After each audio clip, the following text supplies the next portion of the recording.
Tour de France, Alaphilippe s'impose dans les Pyrénées après les Alpes. Les Pyrénées, Julien Alaphilippe a gagné la première étape du massif pyrénéen, mardi, à Bagnères-de-Luchon, où il a signé le deuxième succès français depuis le départ du Tour de France.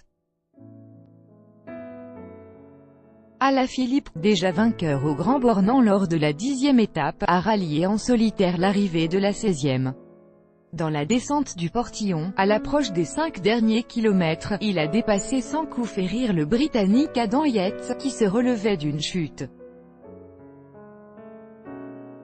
La veille de l'étape tant redoutée du col du Portet, 65 km, les favoris sont restés sur leur garde dans cette première journée pyrénéenne.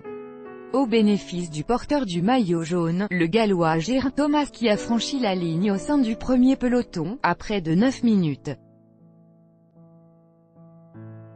L'étape a été neutralisée pendant près d'un quart d'heure dans sa partie initiale pour permettre à plusieurs coureurs d'être soignés après avoir respiré des gaz lacrymogènes. La course, partie sur des bases très rapides, a été arrêtée net au 28e kilomètre, sur le plateau surplombant le petit village cathare de Fanjeaux-Aude.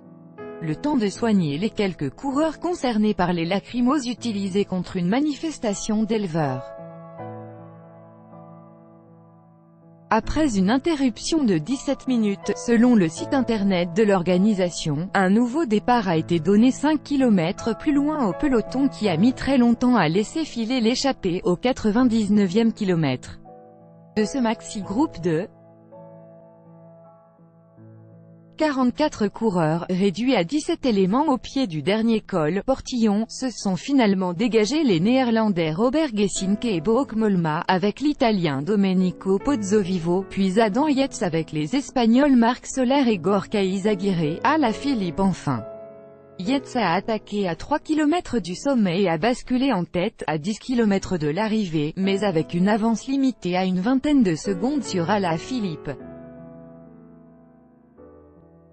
Meilleur descendeur, le Français a mis sous pression son adversaire qui a perdu une occasion de se racheter de ses déboires dans le Tour entamé en tant que sérieux outsider, 4e en 2016. D'autres chutes se sont produites, la plus spectaculaire dans la descente du Portet d'Aspet. Le Belge Philippe Gilbert, alors en tête de la course, a basculé dans un ravin mais a pu repartir.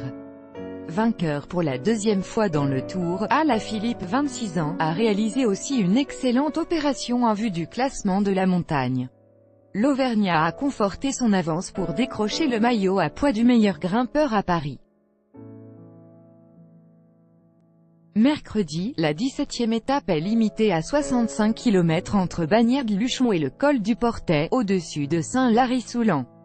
Mais elle comporte 3 ascensions et se conclut par la montée inédite du Portet, classée hors catégorie. Tout droit de reproduction et de représentation réservé, copyright 2018, Agence France Presse.